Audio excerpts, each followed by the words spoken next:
that big revision of the Genesis Coupe a couple years ago, we brought the 2-liter turbo version here in R-Spec trim and gave it a good shakedown. It turned a seriously quick lap time, but something about it just didn't feel quite right.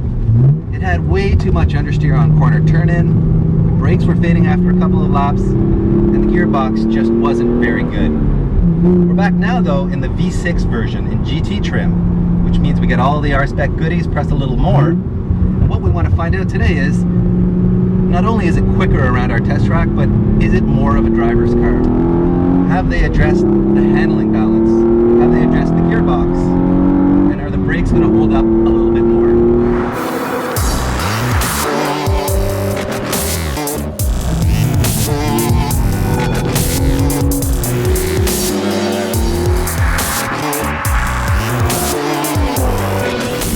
First of all, let me say that the standout feature in this car is that 3.8-liter V6 up front. It's rated, I think, 348 horsepower and 295 pound-feet of torque, and boy, it feels like it's making all of that. It also makes a spectacular sound, as you can hear now. But what you're going to find out next is that the brakes still really aren't great. And to me, it's a brake pad issue. It's got Brembo calipers all around, which are world class, but it's got no initial bite, which is almost always a function of brake pads. So I think Hyundai just went a little too conservative on their pad choice, and that could easily be addressed by a track day enthusiast just by giving her a more aggressive set of pads.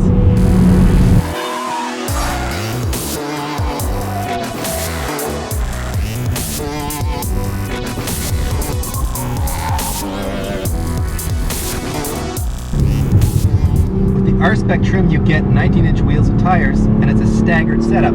They're summer tires, 225 up front, 245 out back, and man, I just wish they put a bigger tire on the front because it still has that understeer. I think it's less pronounced than it was on that 2-liter car a couple of years ago. Maybe because with the V6 I'm able to rotate the rear end more on throttle, as I'm doing there.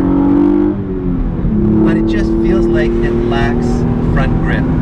And that's frustrating in a car with this much motor, with really a beautiful rear drive setup, a torque limited slip out back. It's got all the right bits. So if we could just dial out that understeer, boy, it would be so much faster and, more importantly, a lot more fun to drive. Honestly, I think it's more of a drift car than it is a lapping car or a hot lap car. It's so much fun to drift this thing. Not much has changed on the exterior for 2014, although this does come in a new color called the Visa Blue, which I think looks quite nice. It also has new daytime running lights, which is a nice little straight slash of LED lights, which I think looks pretty cool. Other than that, it's got all the R-Spec trimmings, so it's got 19-inch wheels with summer tires, those big Brembo brakes, and a bunch of stuff underneath that you can't see, like a track-tuned suspension and a limited slip differential.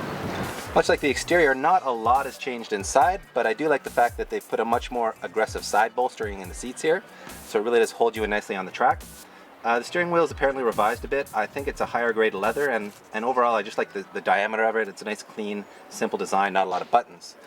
Other than that, there are some technology upgrades. You can actually control things with your smartphone. You can start the car with your smartphone and you can find it in, say, a busy parking lot.